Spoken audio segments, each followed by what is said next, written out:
The air inside Ambrosia was thick with the scent of truffles and privilege. Crystal chandeliers hung like frozen waterfalls, casting a golden glow over the room. The soft hum of conversation blended with the clinking of fine china, creating a symphony of exclusivity. Every table was a stage, and every patron and actor playing their part in the theatre of wealth. That evening, the script was interrupted. A man stepped through the doors, his presence a quiet storm. Desmond. His navy sweater and jeans were clean, pressed, and practical, a stark contrast to the sea of tailored suits and shimmering gowns. Heads turned, not in admiration, but in judgment. Whispers slithered through the room like snakes. Who is he? Does he belong here? Their eyes lingered on his clothes, their minds already writing him off. Desmond moved with a calm assurance, as if the weight of their stares was nothing more than a light breeze. He approached the host stand, his voice steady. Reservation for Desmond. The host, a young man with a smile as polished as the silverware, hesitated. His eyes darted to Desmond's attire, then back to his face. For a moment, the mask of professionalism slipped, revealing a flicker of doubt, but he recovered quickly. Of course, right this way. Desmond followed, his footsteps steady on the marble floor. He was led to a table near the window where the city lights glittered like distant stars. As he sat, he took in the room, the opulence, the hierarchy, the unspoken rules that governed this world. It was a place where status was served alongside the food, and everyone seemed to know their place. But Desmond wasn't here to play by their rules. As the evening unfolded, the diners continued to steal glances at him, their curiosity tinged with disdain. They didn't know who he was, but they had already decided he didn't belong. What they didn't know was that Desmond had spent years building an empire, one that rivaled the wealth of everyone in that room combined. He had faced far greater challenges than their judgmental stares. The waiter approached, his tone polite but distant. "May I take your order, sir?" Desmond looked up, his gaze steady. "I'll have the chef's special." The waiter nodded and retreated, leaving Desmond alone once more. He leaned back in his chair, his eyes scanning the room. The flicker of candlelight reflected in his dark eyes, revealing a quiet determination. Tonight, he wasn't just here to dine. He was here to remind them that worth isn't measured by the clothes you wear or the table you sit at. And by the end of the evening, they would all know his name. The weight of judgment hung in the air like a thick fog, but Desmond remained unshaken. He sat at his corner table, the city lights painting a glittering backdrop behind him. The menu in his hands was heavy, not just with options, but with the unspoken expectations of the room. He took his time, his movements deliberate, as if to prove that he belonged there as much as anyone else. The diners around him couldn't help but stare. Their eyes lingered, their whispers sharp and cutting. Desmond felt their gazes but refused to let them see him falter. He was a man who had faced far greater challenges than their silent disapproval. Then came Bryce. The server approached with a practiced smile, his uniform crisp and his demeanor polished. But there was something in his eyes, a flicker of disdain, a hint of superiority. He stopped at Desmond's table, his tone polite but laced with condescension. "Good evening, sir," Bryce began, his voice smooth but cold. "Can I get you started? With water? We have sparkling, still or tap." Desmond looked up, meeting Bryce's gaze with a calm that seemed to unsettle the younger man. "Still water, please," he replied, his voice steady and unwavering. Bryce nodded, jotting something down on his notepad, but the slight curl of his lips betrayed his thoughts. He was sizing Desmond up, judging him by his clothes, his table, his very presence. Without another word, Bryce disappeared, leaving Desmond alone once more. The room buzzed with quiet conversations, but Desmond's table was an island of silence. Nearby, a couple at a neighbouring table whispered to each other, their eyes darting in his direction. Desmond caught their gaze and offered a polite smile. The couple quickly looked away, their faces flushing with embarrassment. When Bryce returned, he placed a bottle of still water and a single glass on the table. The gesture was efficient but impersonal, as if he were serving someone beneath his notice. "Have you had the chance to look at the menu yet?" he asked, his tone neutral, but his eyes sharp. Desmond nodded, his expression unreadable. "I have," he said simply. Bryce waited, his pen poised over his notepad, but Desmond didn't rush. He took his time. His calm demeanor, a stark contrast to the tension in the air. The server shifted slightly, his impatience barely concealed. As Desmond finally began to speak, the room seemed to hold its breath. What happened next would leave everyone speechless. The tension in the room was a living thing, simmering beneath the surface of polished smiles and clinking glasses. Desmond sat at his table, a picture of calm amidst the storm of judgment swirling around him. When Bryce returned, his body language spoke volumes, arms crossed loosely, a slight lean away from the table, as if he were already distancing himself from the man he deemed unworthy. Desmond didn't flinch. He handed the menu back to Bryce, his voice steady and confident. "I'll start with the black truffle risotto, followed by the Wagyu tenderloin." For a moment, Bryce faltered. His eyes flickered with surprise, his carefully constructed mask slipping. He had expected hesitation, perhaps a glance at the prices, but Desmond's choice was bold and unapologetic. The server recovered quickly, his tone polite but hollow. "Excellent choice, sir," he said, though the words carried an undertone that didn't match their meaning. As Bryce walked away, he glanced back at the table, his expression a mix of curiosity and thinly veiled judgment. Desmond noticed but said nothing. He was used to being underestimated, to the quiet whispers and sideways glances. They didn't know who he was, and he wasn't in a hurry to enlighten them. The black truffle risotto arrived, presented with the precision of a masterpiece. Bryce placed it on the table with a curt "enjoy" before disappearing without another word. Desmond picked up his fork, savouring each bite. The dish was exquisite, a testament to the skill of the chefs, but the atmosphere left a bitter aftertaste. Around him, the diners continued their quiet commentary. A woman at the next table leaned toward her companion, her voice low but sharp. "He doesn't look like he belongs here," she whispered, her smirk hidden behind her wineglass. Her companion chuckled softly, their laughter a quiet echo of disdain. Desmond heard them, of course. He always did, but he didn't react. Instead, he focused on the meal, his calm demeanor a stark contrast to the growing tension in the room. As the evening wore on, Bryce's behavior became more emboldened. His polite facade began to crack, revealing the judgment beneath. He lingered less at Desmond's table, his tone growing colder with each interaction. It was subtle, but unmistakable, a quiet rebellion against the man who dared to defy their unspoken rules. But Desmond wasn't there to play their game. He was there to remind them that worth isn't measured by appearances, and as the night deepened, the room would learn that lesson in a way they would never forget. The air in Ambrosia was thick with unspoken judgments, each glance and whisper adding to the weight pressing down on Desmond's table. When Bryce returned with the main course, his movements were deliberate, almost theatrical. He set the plate down with an exaggerated flourish, leaning in slightly as he spoke. "Your Wagyu tenderloin, sir. I trust you'll find it worth the price." His eyes flicked to Desmond's sweater, the comment dripping with implication. It wasn't about the steak, it was a jab, a quiet reminder of the hierarchy Bryce believed in.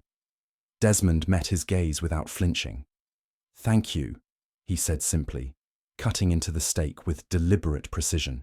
His calm demeanor only seemed to irritate Bryce further, who lingered longer than necessary before walking away. The whispers around the room had grown louder, the barely concealed glances turning into open stares. A middle-aged man at a table across the room leaned back in his chair, his eyes fixed on Desmond as if trying to solve a puzzle. The din of conversation carried on, but to Desmond, it felt like he was sitting in the eye of a storm. a strange calm surrounded by swirling judgment. When Bryce returned with the dessert menu, his forced smile slipped for just a second. He placed the menu on the table with an audible thud. "Might I suggest something from our dessert selection? Perhaps the sorbet. It's light," he said, his tone carrying a hint of condescension. Desmond raised an eyebrow, a flicker of amusement crossing his face. "Actually, I'll have the Grand Marnier soufflé," he said, handing the menu back with a calmness that seemed to frustrate Bryce further. Bryce nodded stiffly and walked away, but Desmond could see him stop at the service station, whispering something to a colleague. They both glanced in his direction, their laughter barely muffled. It was a scene Desmond had experienced before, an unspoken narrative being spun around him, one that had little to do with who he actually was. Minutes later, the soufflé arrived. Bryce placed it on the table with the same practiced movements. His tone clipped as he said, "Bon appétit," before stepping back. Desmond savoured the dessert, taking his time, as the tension in the room continued to grow. The whispers, the stares, the quiet laughter. It was all part of a game Desmond had long grown tired of. But tonight, he wasn't just a player. He was the one holding the cards. And as the night deepened, the room would learn that underestimating him was a mistake they wouldn't soon forget. The weight of judgment pressed down on Desmond like a heavy fog, but he refused to let it break him. The subtle undercurrent of disdain from Bryce and the other diners was palpable. But Desmond remained calm, his composure unshaken.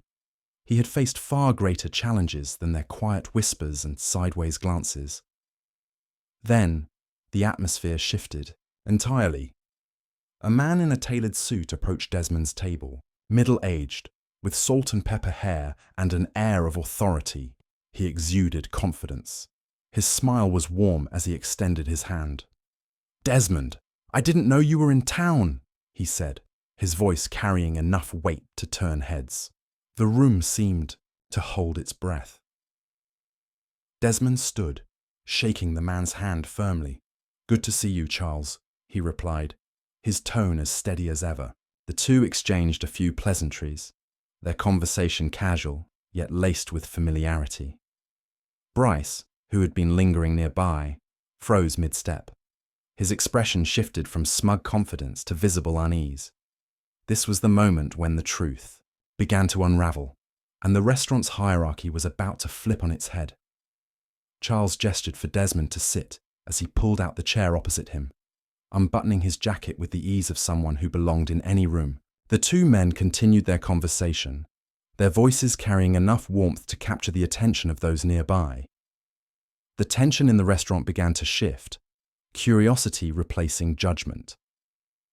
"So, how's the transition going with the acquisition?" Charles asked, his tone casual, but clearly referring to something significant. Desmond leaned back slightly, a small smile playing at his lips. "It's been smooth so far. We're focusing on maintaining the integrity of the brand while bringing in some fresh perspectives." The words hung in the air like a thunderclap.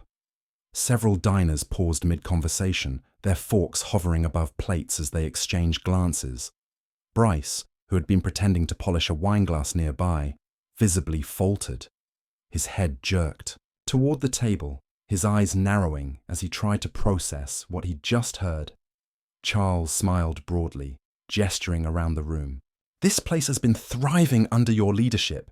The team speaks highly of your vision." Desmond inclined his head modestly. "It's a group effort." The room was silent now, the weight of realization settling over the diners. The man they had judged, the man they had whispered about, was not just a patron, he was the owner. And in that moment, the hierarchy they had clung to crumbled. The murmurs began almost immediately, a ripple of realization spreading through the dining room, like a wave. Desmond wasn't just any diner, he was the owner of the restaurant. The weight of that truth settled over the room, turning whispers into stunned silence. Bryce's earlier comments, his dismissive attitude, suddenly carried a weight that hadn't been there before. It was no longer just rudeness. It was a glaring, Mistake. The server approached Desmond's table hesitantly, his posture no longer brimming with confidence. His usual practiced smile had been replaced by something closer to panic. "Is there anything else I can get for you, sir?" Bryce asked, his voice strained. Desmond looked up, his expression calm but firm. "No, thank you. Everything has been illuminating," he said, his tone laced with an unspoken meaning that made Bryce's face turn several shades paler. Charles, noticing the tension, decided to lighten the moment. "Bryce, isn't it? You've been taking care of us tonight," he asked, his tone cordial but pointed. "Yes, sir," Bryce stammered, his usual composure completely gone. I hope everything has been to your satisfaction." Desmond paused, holding Bryce's gaze for a moment longer than necessary. Then, with a slight nod, he said, "I'll have some thoughts to share later." Bryce nodded rapidly, retreating like a man who'd narrowly avoided a storm. But the storm wasn't over yet. It was simply waiting to make its final impression. As Bryce disappeared into the background, the atmosphere in the restaurant transformed entirely. Conversations that had been filled with judgmental whispers were now hushed, with embarrassment. Desmond's presence no longer felt like an anomaly. Instead, it commanded respect. Charles stayed for a few more minutes, chatting warmly with Desmond before excusing himself. "I'll let you enjoy the rest of your evening, but let's catch up soon," he said, shaking Desmond's hand firmly. As Charles walked away, Desmond returned to his seat, casually taking a sip of water. The once icy room now felt distinctly warmer, though it was clear some diners didn't know how to act. The couple at the next table, who had earlier whispered about Desmond not belonging, now avoided eye contact entirely. Bryce reappeared a few minutes later, his demeanor completely altered. Gone was the smug confidence, replaced by a quiet humility. He moved with caution, his earlier bravado stripped away. The room watched, their earlier judgments now replaced with a quiet awe. Desmond sat at the center of it all, a man who had turned the tables without raising his voice or losing his composure. The night had been a reminder, one that would linger long after the last plate was cleared. Bryce was no longer the cocky server who had subtly sneered and undermined Desmond all evening. Instead, he looked nervous, like a man who had just realized. The ground he stood on was far shakier than he'd thought. He approached Desmond's table, his voice barely above a whisper. "I wanted to apologize, sir," Bryce said, his words trembling. "If there was anything I said or did that came across as disrespectful, I sincerely regret it." Desmond studied Bryce for a moment, letting the weight of his silence hang between them. Finally, he spoke. "It's not just about what you said, Bryce. It's about how you saw me, how you decided who I was before knowing anything about me." Bryce's face flushed, and he nodded quickly, fumbling for words. I didn't mean to." Desmond held up a hand, cutting him off gently but firmly. "The lesson here isn't for me to teach you tonight, Bryce. It's something you'll have to reflect on yourself." He paused, his voice softening. "But let me say this. Treating people with respect, no matter how they look, will take you much further than assuming who they are." Bryce looked down, his hands twisting nervously in front of him.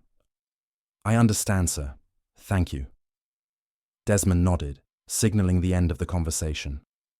Bryce retreated once again, this time with a lesson etched clearly into his mind. As the evening drew to a close, Desmond requested the check. The restaurant manager, who had caught wind of the situation, rushed over with it personally. "Mr. Desmond, it's truly an honor to have you here tonight," she said, her voice dripping with sincerity. "Your meal is, of course, on the house." Desmond gave a small smile but shook his head. "I appreciate the gesture, but I believe in paying for what I enjoy." The manager nodded, understanding, and stepped back as Desmond signed the bill and left a generous tip, more than enough to remind Bryce of what dignity and kindness look like in practice. As Desmond stood to leave, the room seemed to hold its collective breath. He walked out with the same quiet confidence he'd entered with, leaving behind a lesson that lingered far longer than his presence. Some lessons don't require loud declarations or grand gestures. Sometimes they're taught in the quiet moments, in the way a man carries himself and in the way he treats others, even those who underestimate him. Some lessons aren't taught in grand speeches or dramatic moments. They're taught in the quiet spaces, where actions speak louder than words. As Desmond stepped into the cool evening air outside Ambrosia, the faint hum of traffic and distant laughter from the streets created a stark contrast to the silence he had left behind in the restaurant. He paused for a moment, looking back at the glowing windows of the establishment.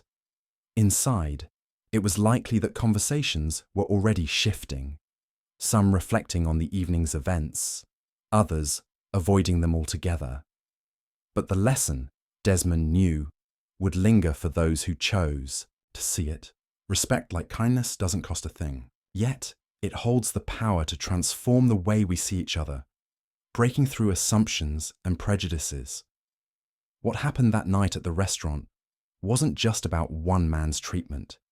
It was a reminder of something greater, a call to challenge our biases and lead with humanity. Desmond's story is a testament to grace under fire, to the strength it takes to remain dignified in the face of disrespect. He didn't need to raise his voice or demand retribution to make an impact. Instead, his quiet resilience and measured words left an impression far deeper than any argument could. So, the next time you find yourself in a situation where judgment creeps in, ask yourself, what story are you creating about someone you don't even know? And more importantly, how would you feel if you were on the receiving end of that same story? Let Desmond's experience be a lesson to us all, a reminder to treat others as we would want to be treated, not for who we think they are, but for who they truly might be.